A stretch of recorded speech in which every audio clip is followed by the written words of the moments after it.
محترم ناظرین، میں آپ کو اپنے channel history T V S پہ خوش آمدید کہتا ہوں۔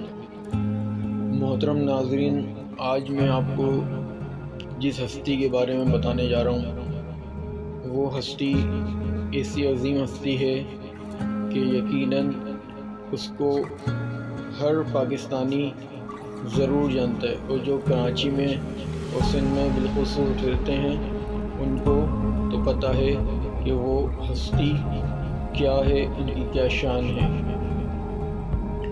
ناظرین، اولیاء اللہ نے اسلام کی تبلیغ و اشاعت میں گراں قدر خدمات سر انجام دی، انسانوں کی رہنمائی کی اور انہیں خواب غفلت سے بیدار کیا۔ یہ اللہ کے ایسے بندے تھے جو فاتحین زمانہ تھے، لیکن انہوں نے لشکر کشی یا تلوار استعمال نہیں کی۔ ان کا طریقہ یہ تھا کہ انہوں نے محبت، انسانیت، مساوات، اخوت، رواداری اور وسیع نظری سے لوگوں کے قلوب میں اپنی جگہ بنائی۔ سرزمین سندھ کی بھی یہ بڑی خوش نصیبی ہے کہ عالم اسلام کے مختلف علاقوں سے اللہ تعالی جل شانہ کے مقرب اور برگزیدہ بندے یہاں تشریف لائے اور رشد و ہدایت کے دریا جاری کیے۔ ان بزرگان دین نے اپنے علم و عمل کی روشنی سے صرف سرزمین سندھ کو ہی نہیں بلکہ گرد و نواح کو بھی منور کیا۔ باب الاسلام سندھ میں ہزاروں بزرگان دین، اولیاء اللہ اور صوفیاء اکرام کا سلسلہ رشد و ہدایت، فیوض و برکات جاری رہا۔ ان میں حضرت سیدنا شیخ عثمان مروندی المعروف لال شہباز قلندر کی شخصیت بہت نمایاں نظر آتی ہے۔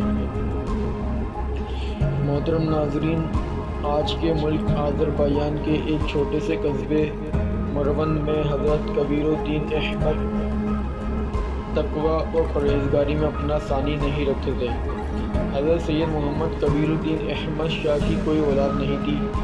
آپ کی اہلیہ اس مسئلے کی وجہ سے اداس رہنے لگی تھیں۔ سید محمد کبیر الدین ہر شب تہجد کے بعد بارگاہ عزتی میں مناجات کرتے اور حالت گریہ ان پر طاری ہو جاتی۔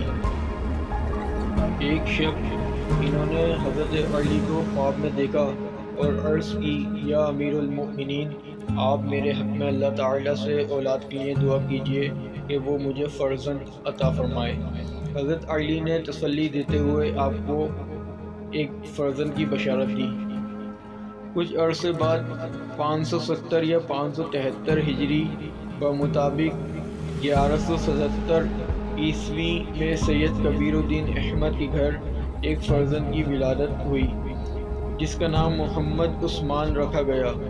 اسے آنے والے زمانے میں آسمان ولایت کا شہباز بننا تھا۔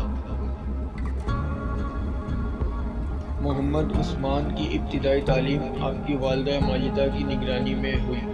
7 برس کی عمر میں کلام پاک حفظ کر لیا۔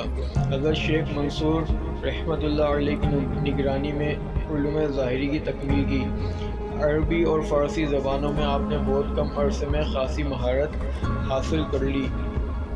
آپ کی والدہ ماجدہ آپ کی کم عمری میں ہی وفات پا گئیں اور والد کا سایہ بھی والدہ کی وفات کے کچھ عرصے بعد آپ کے سر سے اٹھ گیا۔ ظاہری علوم کی تکمیل کے بعد آپ کا میلان طریقت و معرفت کی طرف ہوا، چنانچہ آپ نے اس تعلیم کے لیے مروند سے سبزوار کا بھی سفر کیا۔ ان دنوں وہاں جلیل القدر شخصیت سید ابراہیم ولی مقیم تھے۔ آپ حضرت امام موسیٰ کاظم کی اولاد میں سے تھے۔ آپ بڑے عابد و زاہد اور جید عالم تھے۔ حضرت لال شہباز قلندر حضرت ابراہیم ولی رحمۃ اللہ علیہ کی خدمت میں رہ کر تحصیل علم میں مشغول ہو گئے۔ غیبی اشارہ ملنے پر اپنے وطن مروند سے عراق تشریف لے گئے اور وہاں سے ایران تشریف لائے۔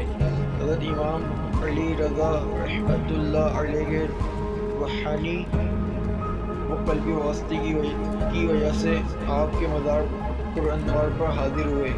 چند روز تک مراقبے کا سلسلہ جاری رہا۔ آپ کو باقاعدہ گوشہ نشینی کا حکم ہوا۔ آپ خانقاہ رضویہ میں مصروف عبادت رہے۔ یہ سلسلہ 40 روز تک جاری رہا اور آخری ایام میں آپ کو حکم ہوا کہ حج بیت اللہ اور زیارت روضہ رسول صلی اللہ علیہ وسلم کا شرف حاصل کریں۔ اس طرح آپ امام رضا سے روحانی اجازت ملنے کے بعد حجاز مقدس روانہ ہو گئے۔ اس سفر میں عراق پہنچنے پر حضرت لال شہباز قلندر حضور سیدنا غوث العظم جیلانی رضی اللہ عنہ کے مزار پر حاضر ہوئے۔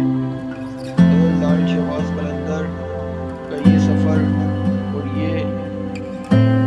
اور آپ کی مبارک زندگی سے ہمیں بھی ہدایت لینی چاہیے اور ہمیں بھی اپنی زندگی کو نیکیوں میں گزارنے کا عزم کرنا چاہیے۔